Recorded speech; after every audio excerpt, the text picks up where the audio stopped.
प्रणाली थी वो किस पद्धति पर आधारित थी? तो दोस्तों सल्तनत काल की जो सेना थी वो दशमलव पद्धति पर आधारित थी। कौन सी पद्धति पर? दशमलव पद्धति पर आधारित थी। और क्वेश्चन आता है कि दशमलव पद्धति कहाँ से ली गई है? तो दोस्तों याद रखना, दशमलव पद्धति मंगोलों से ली गई है। इसमें सबसे बड़ा अधिकारी कौन होता था? दोस्तों इसमें सबसे बड़ा अधिकारी होता था मलिक।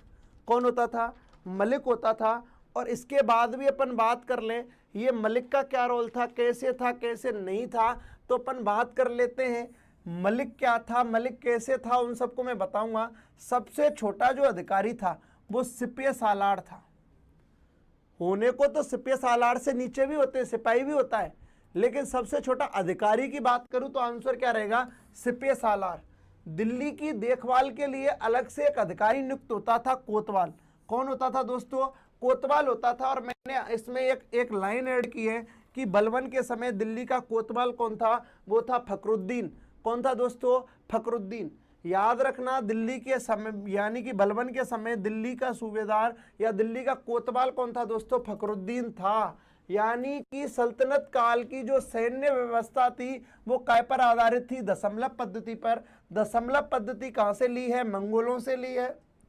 इसमें सबसे बड़ा अधिकारी कौन है? मलिक है। सबसे छोटा अधिकारी कौन है? सिपह सालार है। दिल्ली की देखभाल के लिए अलग से एक अधिकारी नियुक्त होता था, क्या कहलाता था? कोतवाल होता था। बलबन के समय दिल्ली का कोतवाल कौन है? फखरुद्दीन है। कौन है दोस्तों? फखरुद्दीन है। एक बार आप स्क्रीनशॉट ले लें, फिर थोड़ा सा आगे बढ़ते हैं। कह दूं, इधर दिखा दूं आपको, सैन्य व्यवस्था दिखा रहा हूं। सबसे बड़ा अधिकारी होता है दोस्तों सुल्तान। सुल्तान के बाद आता है दोस्तों खान। खान के बाद आता है दोस्तों मलिक।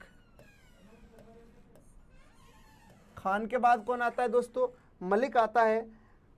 मलिक के बाद दोस्तों अमीर आता है। अमीर के बाद सिपह सालार आता है। सिपह सालार आता है। सिपह सालार के बाद बात करें, सुल्तान, खान, मलिक, अमीर, सिपह सालार, सरखेल और सिपाही।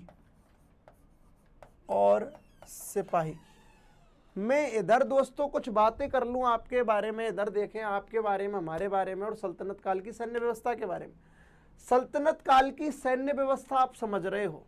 अधिकारियों का क्रम देखो, आप अधिकारियों की व्यवस्था देखो तो सबसे ऊंचा अधिकारी कौन है? सुल्तान। फिर कौन है दोस्तों दूसरे पर? खान। खान से नीचे मलिक। मलिक से नीचे अमीर। अमीर से नीचे सिपह सालार। सिपह सालार को मैं क्या कह सकता हूं?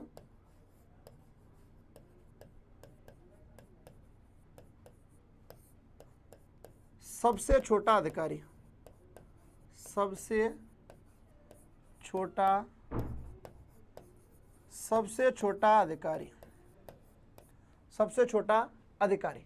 दोस्तों याद रखना, खान के बाद मलिक की बात की है। खान के बाद मलिक, मलिक से छोटा अमीर, अमीर से छोटा सिपह सालार, सिपह सालार से छोटा सरखेल और सरखेल से छोटा सिपाही। तो ये सैन्य यानी कि सल्तनत काल की व्यवस्था थी। मैं कहूं कि सेना की कड़ी कहां से स्टार्ट होती है? सैन्य सिपाही से। सिपाही से ऊंचा सरखेल, सरखेल से ऊंचा सिपह सालार, सिपह सालार से ऊंचा अमीर, अमीर से मलिक, मलिक से खान, खान से सुल्तान। तो मैं कह दूं दोस्तों, एक व्यवस्था और देख लें अपन, इसमें कुछ बातें और कर लेते हैं। तो दोस्तों मैं कह सकता हूं कि 10 मलिक के बराबर कौन होता है? एक खान होता है। यानी कि 10 मलिक के बराबर या 10 मलिक के बराबर पावर रखता है कौन? एक खान। एक खान के अंडर में कितने मलिक होते हैं? 10। और एक मलिक के अंडर में कितने अमीर होते हैं?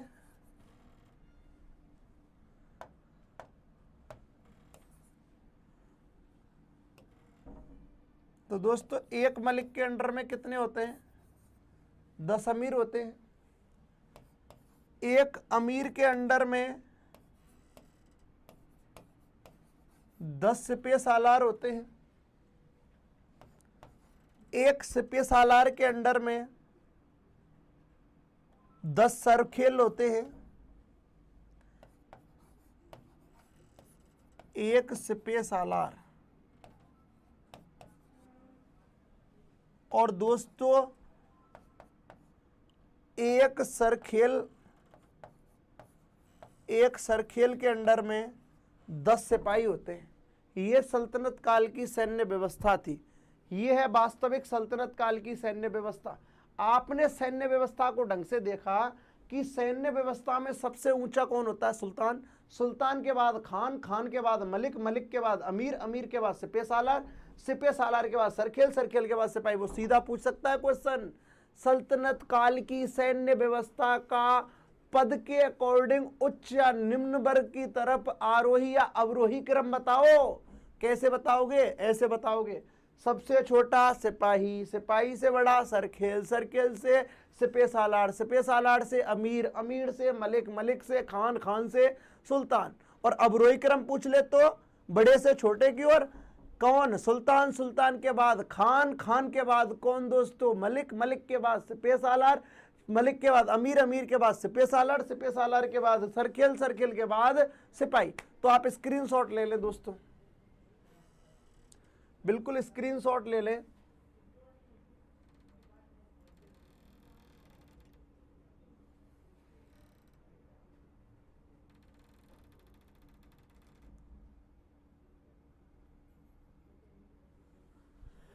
स्क्रीनशॉट ले लें और आज के अपन दोस्तों क्वेश्चनों की तरफ बढ़ते हैं।